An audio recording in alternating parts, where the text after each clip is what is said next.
If you would like to follow along, please go into your working folder, or actually wherever you saved it, and open up the document we saved from the previous lesson, and we called it Study in Blue 2. What we did in that one is we created a path. We named it Flower, and there it is. Make sure it's selected. Let's go back to Layers. Now in Layers, if I turn this off for a second, you can see it. It's right there. If I come down here, I want to isolate that flower, and I have this vector shape now that does that. If I click the mask button right here, nothing happens. Why? Because what we have is a mathematical vector shape, and what that mask does is uses paint. It's raster based. I'm going to undo that, my favorite key in the whole world. How do we make the isolation? Hold down, before you click that button, hold down the Command key on a Mac, the Control key in Windows, and then click that button. That's a different kind of mask. That's a vector mask. You can have raster and or vector masks attached to one image. Now what we've done is effectively isolated it. Now the cool thing is now, if I come over here and double click on this, I have some control over that shape over here. Let me go ahead and select it so you can see that. There's the vector mask. I can change the density. Actually not that bad, but I don't want to do that. I can feather it. Now, how do you feather something that's mathematical? Well, you're going to have to talk to Adobe about that one. But it does actually act as if it's raster and we're feathering out the edge. That's pretty interesting. Now, you do have other options that are grayed out because this is a vector. But I don't want it as a vector much longer. Let's close this for a second.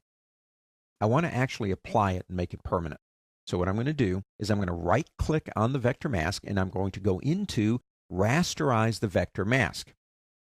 Now, the neat thing is it looks the same, but if I double-click now on the mask, I get more control, like Mask Edge, which is really a neat one. We'll talk more about this stuff when we get to selection. But you have more control if you want to use it. Let's go ahead and close out of that for now and collapse that. Now, right-click on it again and go into Apply. Now, this is a permanent thing, but that's really what I want. I like the selection. I couldn't make it any better if I tried, and I'm making it permanent. Now, open up Additions right here. Actually, click on it and open it up. You've got two things. These are the locator numbers from our friends at PhotoSpin, and it's a female hand, I think, holding up 3 old Polaroids, and a really kind of cool background. Looks kind of neat that way. What I want to do here is I want to apply masking to what we converted from a vector now to a raster and put that image of the flower inside of the Polaroids. Now let's start with the hand. What I need is the white area is gone. Let's see if we can do this pretty simple. Pick up your Magic Wand tool right over here. Now if you don't see that one, click and hold. You have a quick selection tool and a Magic Wand. Get the Magic Wand tool. The tolerance is set to 32. Tolerance represents how much of a brightness level it selects. That's the default. I'm going to leave it there. I'm going to click right here. So it gets all the white areas. And I don't know, I guess I'm happy with that. But what I want for my mask on this one is I want the Polaroids, not the white. So we have to do something. Go up to the word Select on the pull-down menu and go down to Inverse. Okay, now click the masking button. Now this is a raster, so it's going to work. We've isolated that part out. Now I've noticed something when I do this. Notice this little line right here? That's part of the image that Magic Wand didn't capture. And what I would like to do is get rid of that too. So what I'm going to do is make sure I have the mask selected. I'm going to come over here and I'm going to pick up my paintbrush tool. I'm going to make sure I have black. Black means mask.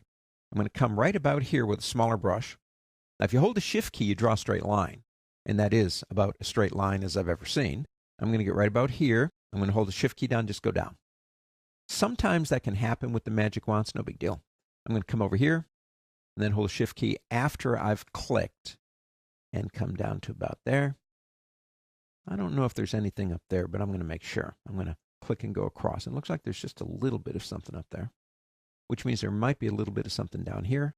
So I'm going to get this area too. Okay, we got that done. What are we going to do next? Go back to Study in Blue. Go ahead and move it with the Move tool and say put it right there. Hold on the Alt key That's the Alt key in Windows and the Option key on a Mac. Same keys, different names. Click the Alt key and drag the flower and put another one about there.